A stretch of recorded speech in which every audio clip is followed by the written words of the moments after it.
अस्सलामुअलैकुम and welcome to Medis academy. I am your teacher Syed Ghulam Medisha. तो आज हम ईपीआई वैक्सीनेटर BPS6 की प्रिपरेशन के हवाले से टारगेटेड डिज़ीज़ में से एक और डिज़ीज़ को देखेंगे जिसका नाम जो है वो डिप्थेरिया है, जिसे उर्दू में खन्नाक कहा जाता है।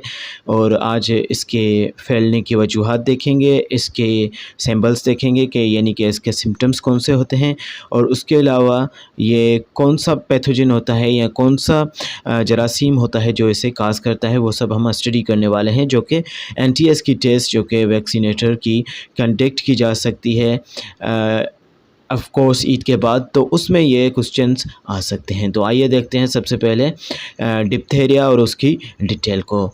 तो डिप्थेरिया क्या होता है? एक ऐसी डिज़ीज़ होती है जो कि एक बैक्टीरिया की वजह से काज़ होती है। यह डिज़ीज़ एक बैक्टीरिया की वजह से काज़ होती है, और इनके नोट्स जो हैं मैंने यहाँ पे साइड पे मैंने आपके लिए बना दिए हैं, जो कि पॉइंट्स हैं, और ये जो है इनकी डिटेल्स हैं। डिटेल्स भी आप रीड आउट कर सकते हैं इस वीडियो के थ्रू, और स्क्रीन के ऊपर यकीनन आपको दिखाई दे रहे होंगे ये डिटेल्स हैं उनकी, और ये यहाँ पे साइड में उनके नोट्स हैं। तो डिप्थेरिया क्या है? एक डिज़ीज़ है जो कि कॉर्नी बैक्टीरियम डिप्थेरिया की वजह से, यहाँ पे फर्स्ट पॉइंट जो है वो हमने जो हाईलाइट में कर रहा हूँ यहाँ पे रेड मार्कर से, तो यहाँ पे बैक्टीरिया का नाम जो है ये आप याद कर लें। ये भी पूछा जा सकता है कि डिप्थेरिया डिज़ीज़ जो है वो कौन से पैथोजन से, कौन से जरासीम से फैलती है, यानी कि उसका काज कौन सा है। तो ये यहाँ पे इसका करेक्ट आंसर जो है यहाँ पे मौजूद है पॉइंट नंबर 1 में।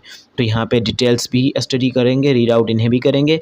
खन्नाक एक ऐसी बीमारी होती है जो जरासूमाए यानी कि कॉर्निया बैक्टीरियम डिप्थेरिया की वजह से काज होती है, यानी कि इस एक मर्ज़ से ये एक मर्ज़ से दूसरे मरीज़ तक फैलती है।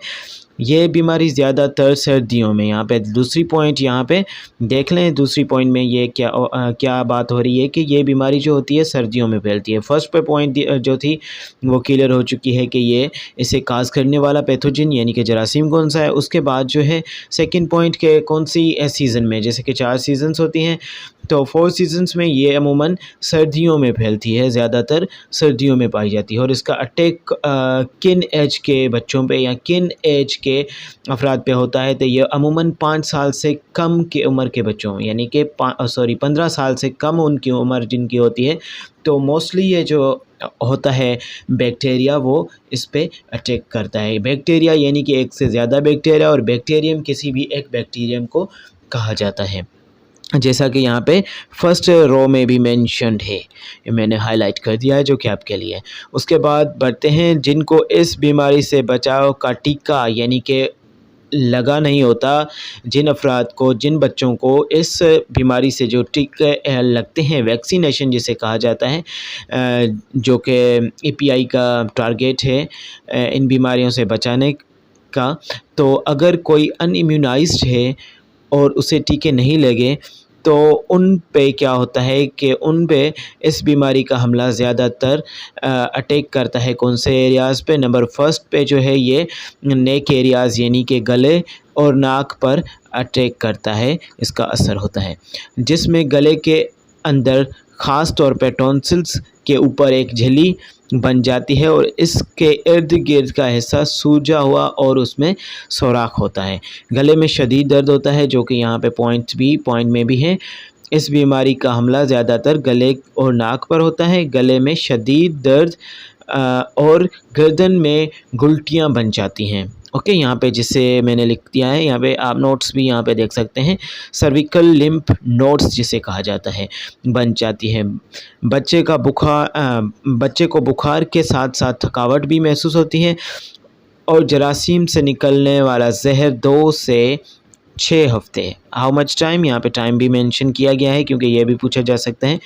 2 से 6 हफ्ते तक खून में जज़ब होकर असाबी निज़ाम यानी कि नर्व सिस्टम पर असरअंदाज होता है, जिससे बच्चों की मौत भी जो है वो वाज़े हो सकती है। तो आई होप जो आज की हमारी डिज़ीज़ जो डिस्कस करनी थी डिप्थेरिया यानी कि खनाक को, वो हमने डिटेल में मैंने आपको समझाया है। यहाँ पे मेन पॉइंट्स जो थी वो यहाँ पे 1 2 3 4 एंड 5 पॉइंट्स जो थी वो मैंने आपके साथ क्लियर कर दी हैं। ये जो है वो पॉइंट्स मेंशन्ड है, जो कि मैंने हाईलाइट भी कर लिए हैं आपके लिए।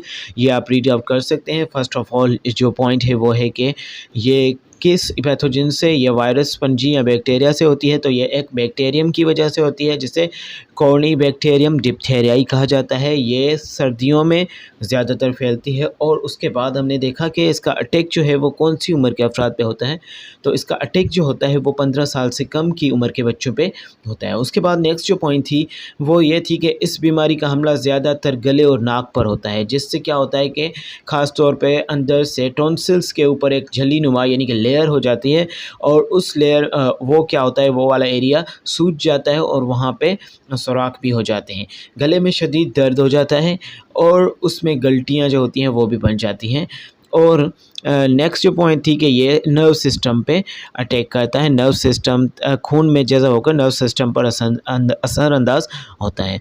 और नेक्स्ट जो पॉइंट थी कि ये 2 से 6 हफ्ते तक खून में जज़ब होकर नर्व सिस्टम पे अटैक करता है। तो आज के लिए इतना ही काफ़ी है। मिलते हैं नेक्स्ट लेक्चर में। I hope you all enjoyed and got the point, all points that I have mentioned in the today's lecture. So see you soon. इंशाल्लाह मिलते हैं नेक्स्ट लेक्चर में। अल्लाह हाफिज़।